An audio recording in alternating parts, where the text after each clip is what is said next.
ഋഷി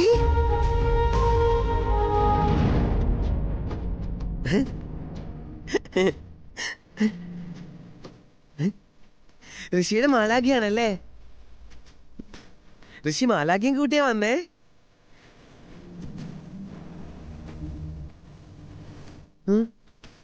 ഋഷിയുടെ മാലാഖ കുറച്ച് സങ്കടത്തിലാന്ന് തോന്നണല്ലോ.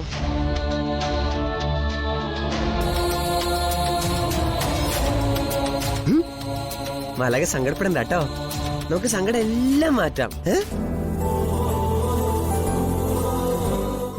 നമുക്ക് ഹൈഡ് ആൻഡ് സീക്ക് കളിച്ചാലോ?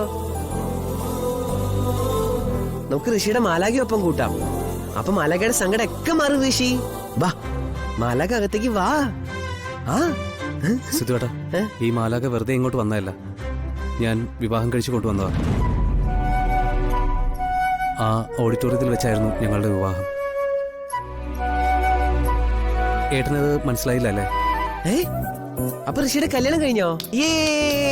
ഋഷിയുടെ കല്യാണം കഴിഞ്ഞു. ഋഷിയുടെ കല്യാണം കഴിഞ്ഞു. സിദ്ധുവേട്ടാ മതി. അല്ല, കല്യാണം കഴിഞ്ഞുണ്ട് നിങ്ങൾ രണ്ടുപേരും എന്തിനാ ഇവിടെ നിക്കണേ?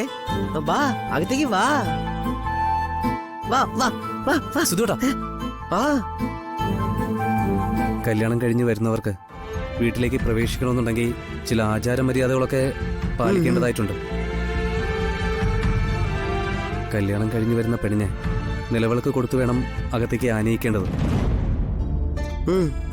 പക്ഷെ ഇവിടെ ആരും ഈ നേരം വരെ നിലവിളക്കുമായിട്ട് ഞങ്ങളെ സ്വീകരിക്കാൻ വന്നില്ല. അതുകൊണ്ടാ ഞങ്ങൾ ഇവിടെ തന്നെ കാത്തു നിൽക്കുന്നത്. അതാണോ കാര്യം? നിലവിളക്കല്ലേ വേണ്ടു. നിങ്ങൾ ഇവിടെ നിക്കട്ടോ, ഞാൻ ഇപ്പൊ വരാട്ടോ. ഇവിടെ നിക്കേ. ഏട്ടാ